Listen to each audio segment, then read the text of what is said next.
Genesis 25. Abraham married another wife whose name was Keturah.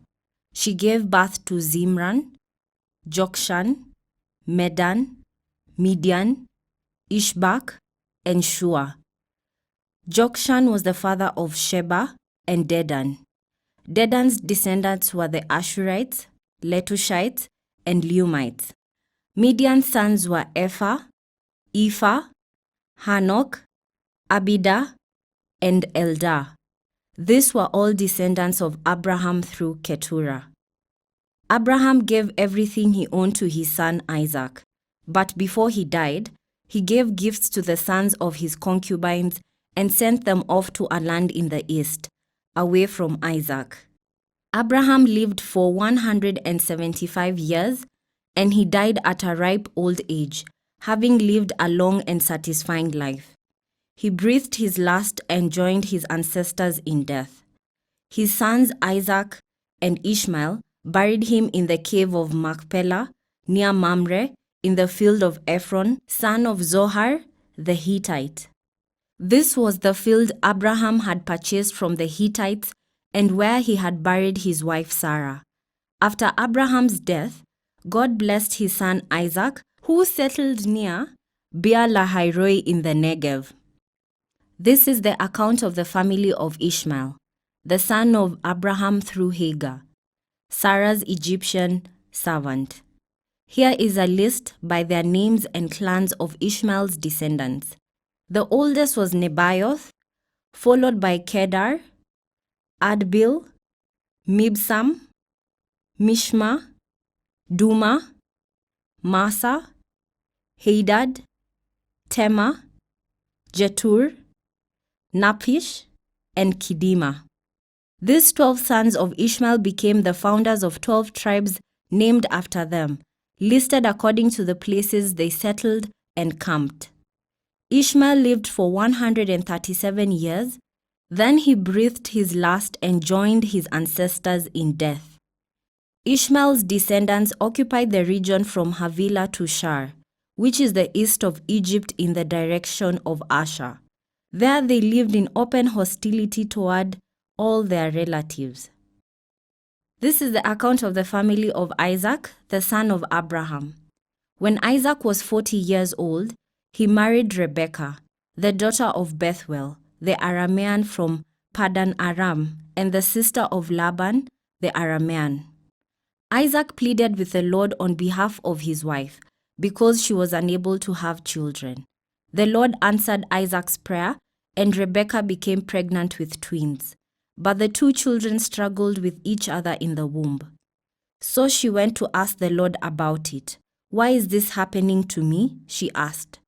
And the Lord told her, "The sons in your womb will become two nations. From the very beginning, the two nations will be rivals. One nation will be stronger than the other, and your older son will serve your younger son."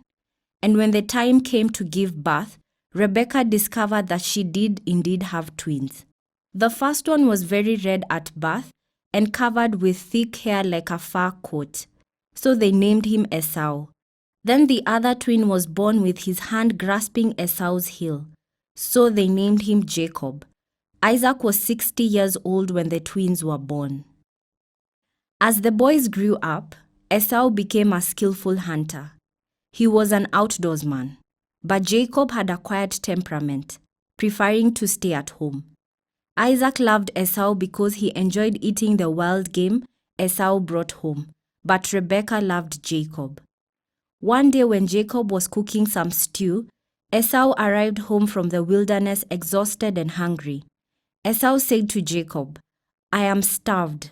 Give me some of that red stew." This is how Esau got his other name, Edom, which means red. "All right," Jacob replied, "but trade me your rights as the firstborn son." "Look, I'm dying of starvation," said Esau. "What good is my birthright to me now?" But Jacob said, "First you must swear that your birthright is mine." So Esau swore an oath, thereby selling all his rights as the firstborn to his brother Jacob. Then Jacob gave Esau some bread and lentil stew. Esau ate the meal then got up and left. He showed contempt for his rights as the firstborn. Genesis 26. A severe famine now struck the land, as had happened before in Abraham's time. So Isaac moved to Gerar, where Abimelech, king of the Philistines, lived. The Lord appeared to Isaac and said, "Do not go down to Egypt, but do as I tell you. Live here as a foreigner in this land, and I will be with you and bless you. I hereby confirm that I will give all these lands to you and your descendants, just as I solemnly promised Abraham, your father. I will cause your descendants to become as numerous as the stars of the sky, and I will give them all these lands. And through your descendants, all the nations of the earth will be blessed. I will do this because Abraham listened to me and obeyed all my requirements, commands, decrees, and instructions." So Isaac stayed in Gerar. When the men who lived there asked Isaac about his wife, Rebekah, he said, "She is my sister." He was afraid to say, "She is my wife." He thought, "They will kill me to get her because she is so beautiful." But sometime later, Abimelech, king of the Philistines, looked out of his window and saw Isaac caressing Rebekah. Immediately Abimelech called for Isaac and exclaimed, "She is obviously your wife. Why did you say she is my sister?" "Because I was afraid someone will kill me to get her from me," Isaac replied. "How could you do this to us?" Abimelech exclaimed, "One of my people might easily have taken your wife and slept with her, and you would have made us guilty of great sin." Then Abimelech issued a public proclamation, "Anyone who touches this man or his wife will be put to death." When Isaac planted his crops that year, he harvested 100 times more grain than he planted, for the Lord blessed him. He became a very rich man, and his wealth continued to grow.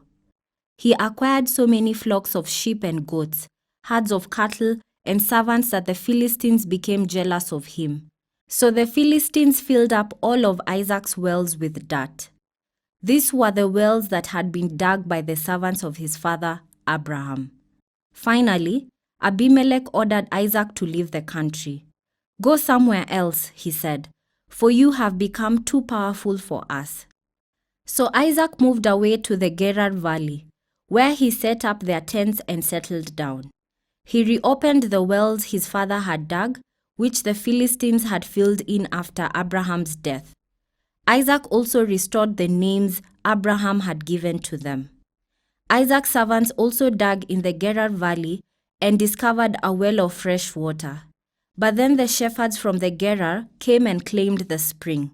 "This is our water," they said, and they argued over it with Isaac's herdsmen. So Isaac named the well Esek, which means argument. Isaac's men then dug another well, but again there was a dispute over it. So Isaac named it Sitnah, which means hostility. Abandoning that one, Isaac moved on and dug another well. This time there was no dispute over it, so Isaac named the place Rehoboth, which means open space, for he said, "At last, the Lord has created enough space for us to prosper in this land." From there Isaac moved to Beersheba, where the Lord appeared to him on the night of his arrival. "I am the God of your father, Abraham," he said. "Do not be afraid, for I am with you and will bless you. I will multiply your descendants and they will become a great nation. I will do this because of my promise to Abraham, my servant." Then Isaac built an altar there and worshipped the Lord. He set up his camp at that place, and his servants dug another well. One day King Abimelech came from Gerar with his advisor Ahuzzath, and also Phicol, his army commander. "Why have you come here?" Isaac asked. "You obviously hate me, since you kicked me off your land." They replied, "We can plainly see that the Lord is with you. So we want to enter into a sworn treaty with you. Let's make a covenant. Swear that you will not harm us, just as we have never troubled you. We have always treated you well, and we sent you away from us in peace. And now look how the Lord has blessed you." So Isaac prepared a covenant feast to celebrate the treaty, and they ate and drank together. Early the next morning, they each took a solemn oath not to interfere with each other. Then Isaac sent them home again, and they left him in peace. That very day, Isaac's servant came and told him about a new well they had dug. "We've found water," they exclaimed. So Isaac named the well Sheba, which means oath. And to this day, the town that grew up there is called Beersheba, which means well of the oath. At the age of 40, Esau married two Hittite wives, Judith, the daughter of Beeri, and Basemath, the daughter of Elon. But Esau's wives made life miserable for Isaac and Rebekah. Genesis 27. One day when Isaac was old and turning blind, he called for Esau, his older son, and said, "My son." "Yes, father," Esau replied. "I am an old man now," Isaac said, "and I don't know when I may die. Take your bow and a quiver full of arrows and go out into the open country to hunt some wild game for me. Prepare my favorite dish and bring it here for me to eat. Then I will pronounce the blessing that belongs to you, my firstborn son, before I die." But Rebekah overheard what Isaac had said to his son Esau. So when Esau left to hunt for the wild game, she said to her son Jacob, "Listen, I overheard your father say to Esau, 'Bring me some wild game and prepare me a delicious meal. Then I will bless you in the Lord's presence before I die.' Now, my son, listen to me. Do exactly as I tell you. Go out to the flock and bring me 2 fine young goats. I'll use them to prepare your father's favorite dish. Then take the food to your father so he can eat it and bless you before he dies."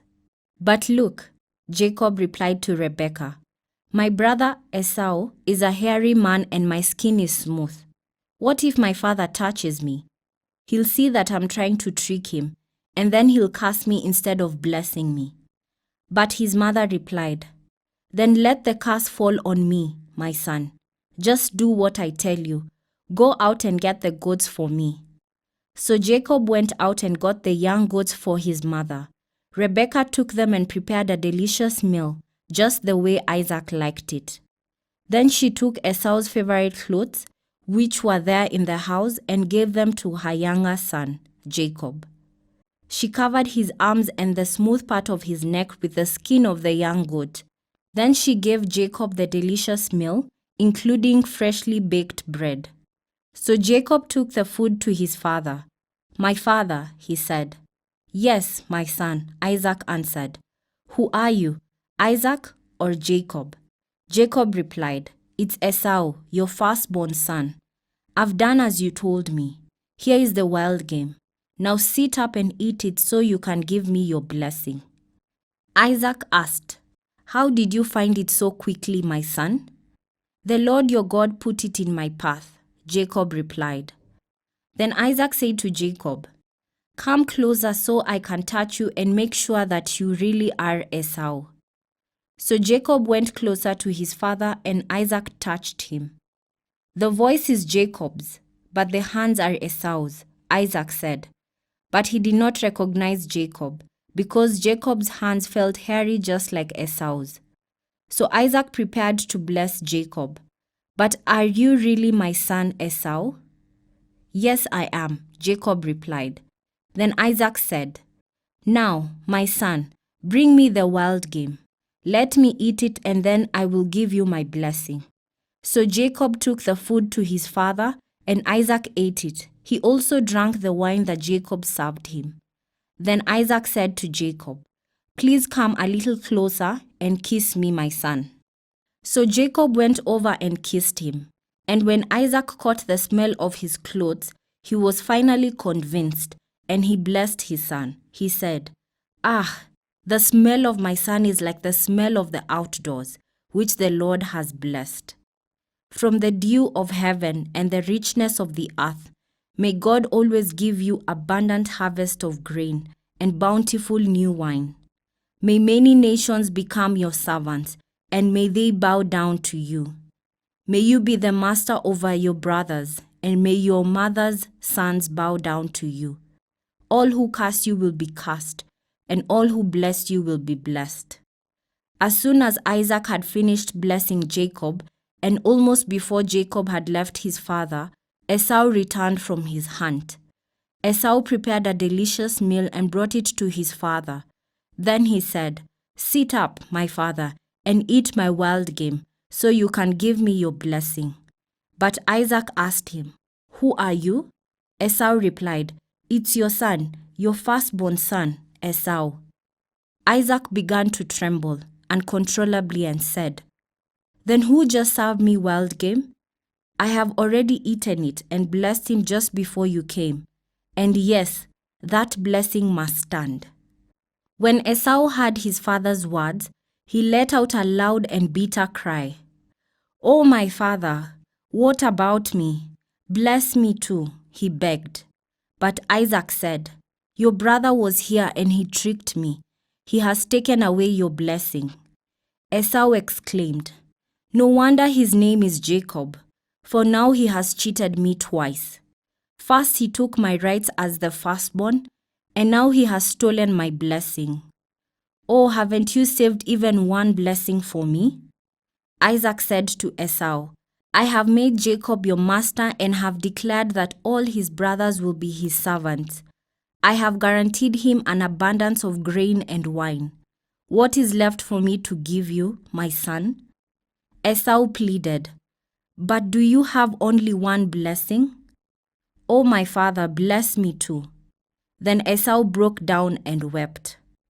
Finally, his father, Isaac, said to him, "You will live away from the richness of the earth, and away from the dew of the heaven above. You will live by your sword, and you will serve your brother. But when you decide to break free, you will shake his yoke from your neck." From that time on, Esau hated Jacob, because their father had given Jacob the blessing. And Esau began to scheme, "I will soon be mourning my father's death. Then I will kill my brother, Jacob." But Rebekah heard about Esau's plan. So she went from Jacob and told him, "Listen, Esau is consoling himself by plotting to kill you. So listen carefully, my son. Get ready and flee to my brother, Laban in Haran. Stay there with him until your brother cools off. When he comes down and forgets what you have done to him, I will send for you to come back. Why should I lose both of you in one day?" Then Rebekah said to Isaac, "I'm sick and tired of those local Hittite women. I would rather die than see Jacob marry one of them." Genesis 28. So Isaac called for Jacob, blessed him, and said, "You must not marry any of the Canaanite women. Instead, go at once to Padanaram, to the house of your grandfather Bethuel, and marry one of your uncle Laban's daughters. May God Almighty bless you and give you many children, and may your descendants multiply and become many nations. May God pass on to you and your descendants the blessing he promised to Abraham. May you own this land where you are now living as a foreigner, for God gave this land to Abraham." So Isaac sent Jacob away, and he went to Padanaram to stay with his uncle Laban, his mother's brother, the son of Bethuel the Aramean. Esau knew that his father, Isaac, had blessed Jacob and sent him to Padanaram to find a wife, and that he had warned Jacob, "You must not marry a Canaanite woman." He also knew that Jacob had obeyed his parents and gone to Padanaram. It was now very clear to Esau that his father did not like the local Canaanite women. So Esau visited his uncle Ishmael's family and married one of Ishmael's daughters, in addition to the wives he already had. His new wife's name was Mahalath. She was the sister of Nebaioth, the daughter of Ishmael, Abraham's son. Meanwhile, Jacob left Beersheba and traveled towards Haran. At sundown, he arrived at a good place to set up camp and stopped there for the night. Jacob found a stone to rest his head against and lay down to sleep. As he slept, he dreamed of a stairway that reached from the earth up to the heaven, and he saw the angels of God going up and down the stairway. At the top of the stairway stood the Lord, and he said, I am the Lord, the God of your grandfather Abraham, and the God of your father Isaac. The ground you are lying on belongs to you. I am giving it to you and your descendants. Your descendants will be as numerous as the dust of the earth. They will spread out in all directions, to the west and to the east, to the north and the south. And all the families of the earth will be blessed through you and your descendants. What's more, I am with you, and I will protect you wherever you go. One day I will bring you back to this land. I will not leave you until I have finished giving you everything I have promised you.